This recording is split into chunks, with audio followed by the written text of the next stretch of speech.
கேரள மாநில வளர்ச்சிப் பணிகளுக்கு ஒன்றிய அரசு நிதி ஒதுக்க மறுப்பதாக குற்றம் சாட்டி காசர்கோடு முதல் திருவனந்தபுரம் வரை சுமார் 700 கிலோமீட்டர் தொலைவுக்கு இந்திய ஜனநாயக வாலிபர் சங்கத்தினர் பிரம்மாண்ட மனித சங்கிலி போராட்டத்தில் ஈடுபட்டனர்.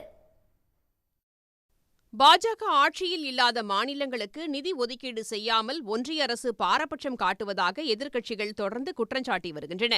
இந்த நிலையில் கேரள மாநில அரசின் மக்கள் நல பணிகளுக்கு உரிய நிதி ஒதுக்க ஒன்றிய பாஜக அரசு மறுப்பதாக குற்றஞ்சாட்டி இந்திய ஜனநாயக வாலிபர் சங்கம் சார்பில் மாபெரும் மனித சங்கிலி போராட்டம் நடைபெற்றது.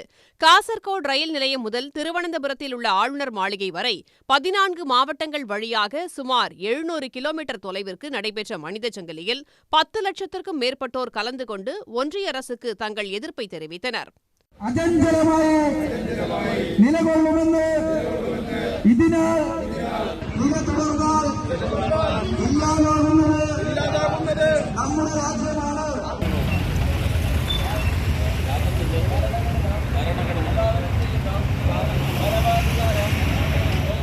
நம்ம ஸ்டேட்டோடைய கிடைக்க வேண்டிய ஆனுகூல்யம் கிடைக்க முடியாமல் தடசப்படுத்துகிறாங்க.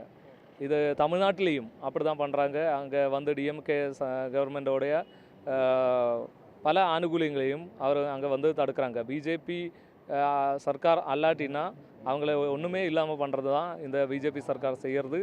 அதுக்கு எதிரெல்லாமான டிஒய்எஃப்ஐயோட வலிய பொதுக்கூட்டமான இங்கே மனித சங்கலை அதுதான் இங்கே தீர்த்திருக்குது. போக்குவரத்துக்கு இடையூறு இல்லாமல் சாலையின் ஒரு பகுதியில் மட்டும் மனித சங்கிலி போராட்டம் நடைபெற்றது. ஒன்றிய பாஜக அரசு எதிர்க்கட்சி ஆளும் மாநிலங்களுக்கு உரிய நிதியை வழங்கிட வேண்டும் என மனித சங்கிலியில் பங்கேற்றவர்கள் வலியுறுத்தினர். உடனுக்குடன் செய்திகளை தெரிந்து கொள்ள சன் நியூஸ் பெல் ஐகானை கிளிக் பண்ணுங்க.